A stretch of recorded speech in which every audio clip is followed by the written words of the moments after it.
उस महिला ने यह परखने के लिए कि उसका नया नवेला पति सच में अपाहिज है या नहीं, जानबूझकर बाथटब में सोने का नाटक किया। जैसे ही अमीर आदमी ने अपनी पत्नी को नहाते नहाते सोया हुआ देखा, वह अपनी व्हील चेयर से उठ खड़ा हुआ और उसे गोद में उठाकर बेडरूम ले जाने लगा। तभी महिला तुरंत जाग गई और अपने पति को कसकर गले लगा लिया। लेकिन पकड़े जाने पर भी उस अमीर आदमी को बिल्कुल शर्म नहीं आई, क्योंकि उसे लगता था कि बचपन में तेज बुखार की वजह से उसकी पत्नी का दिमाग खराब हो गया था और वह कुछ भी समझ नहीं सकती।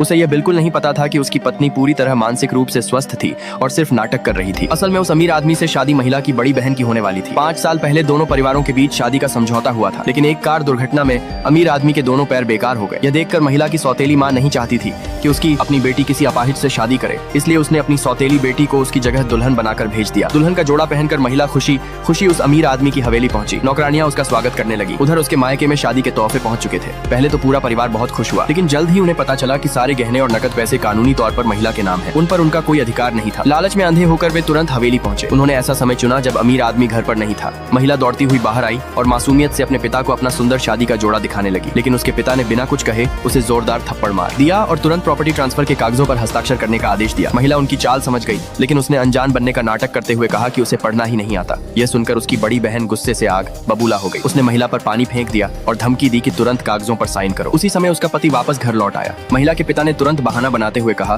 कि वह सिर्फ अपनी बेटी को समझा रहे थे। तभी महिला ने प्रॉपर्टी ट्रांसफर वाले कागज अपने पति के सामने कर दिए। कागज देखते ही अमीर आदमी का गुस्सा 7वें आसमान पर पहुंच गया। उसने अपने सहायक को आदेश दिया कि शादी में दिए गए सारे तोहफे वापस ले आए और उन्हें उसकी पत्नी के पास सुरक्षित रखे। साथ ही उसने महिला के परिवार को हमेशा के लिए हवेली से बाहर निकाल दिया और दोबारा कभी वहां कदम न रखने की चेतावनी दी। उनके जाने के बाद उसने नौकरों से कहा कि महिला को ऊपर ले जाकर नहला दें और उसके कपड़े बदलवा दें। रात होने पर उसने साफ कह दिया कि उसकी पत्नी बिस्तर पर नहीं बल्कि सोफे पर सोएगी। महिला उसके पास आकर जिद करने लगी कि वह उसी के साथ सोना चाहती है, लेकिन उसने मना कर दिया। जब वह सो गया तो महिला चुपके से उसके ऊपर चढ़ गई। अपने ऊपर किसी का भार महसूस होते ही उसने आंखें खोली और पूछा कि वह क्या कर रही है। जैसे ही उसने देखा कि महिला उसे चूमने की कोशिश कर रही है, उसने उसे तुरंत बिस्तर से नीचे धक्का दे दिया। वह गुस्सा होने ही वाला था कि तभी उसके दादाजी का फोन आ गया। दादाजी ने उसे तुरंत पिछवाड़े के बगीचे में आने को कहा। वहाँ पहुँचते ही उसने अपनी पूर्व मंगेतर को खड़ा देखा। वह बोली, अगर मेरे पिता ने हमें अलग न किया होता तो आज तुम्हारी पत्नी मैं होती। लेकिन उस आदमी ने उसकी बातों पर कोई ध्यान नहीं दिया। उनकी सगाई सिर्फ परिवारों की मर्जी से हुई थी, उनके बीच कभी प्यार नहीं था। उसे बिल्कुल अंदाजा नहीं था कि उसकी पूर्व मंगेतर बाद में चुपके से उसकी पत्नी से मिलने जाएगी